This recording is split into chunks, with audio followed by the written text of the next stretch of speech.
એકવાર શ્રીજી મહારાજ ગામ ગણોદમાં ભદ્રાવતી ગંગાને કાંઠે આંબાવાડીમાં સભા કરીને ઢોલિયા ઉપર બિરાજમાન હતા તે સમયે અલીભાઈ દર્શન કરવા આવ્યા તે પરણવા જતા હતા તેથી લુગડા સોનેરી પહેરેલા હતા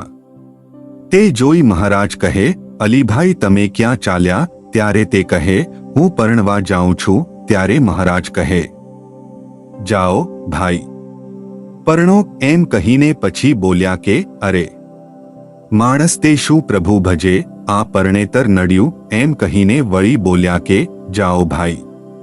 પરણો એમ 3 વાર મહારાજ બોલ્યા તે વાતની અલીભાઈને બરોબર ચોટ લાગી તે પરણ્યા પછી ઘરનું કામ 20 વર્ષ કર્યું ને પછી ગણોદના મંદિરમાં રહીને રાત્રિ દિવસ સાધુની વાતો સાંભળીને નિષ્કામ ભાવથી સેવા પણ કરી તે એકવાર ગામ જાળીએ સ્વામી રઘુવીર ચરણદાસજી ભાગવતની કથા કરતા હતા તે સાંભળવા ગયેલા તે કથા 1 મહિનો સાંભળી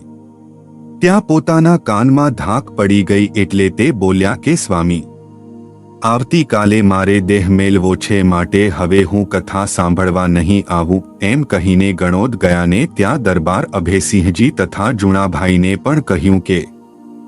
કાલે બપોરે મારે દેહ મેળવો છે પછી બીજે દિવસે મંદિરમાં સહુ હરિજનો ભેગા થયા ત્યારે અલીભાઈ કહે હવે સહુ ભજન કરો પછી ભજન કરવા લાગ્યા ત્યારે અલીભાઈ બોલ્યા કે જુઓ આ મહારાજ મને તેડવા આવ્યા તે ભેળો હું ધામમાં જાઉં છું એમ કહી દેહ મેલી દીધો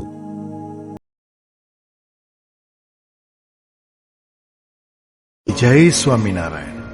આ ચેનલનો મુખ્ય ઉદ્દેશ્ય ધર્મનો પ્રસાર કરવાનો છે તથા ભગવાન સ્વામિનારાયણની અલૌકિક લીલા અને સારા વિચારો લોકો સુધી પહોંચાડવાનો છે જે જીવનમાં શાંતિ અને સુખ તરફ દોરી જાય છે આ ચેનલ પરથી જે પણ ધનરાશિ પ્રાપ્ત થશે તેમનો ઉપયોગ સમાજ સેવા ગૌસેવા તેમજ લોક ઉપયોગી કાર્યોમાં થશે ચેનલ સહજાનંદ ગાથા સબસ્ક્રાઇબ કરો વિડિયો લાઇક કરો અને હા તમારા મિત્રો સાથે શેર કરો।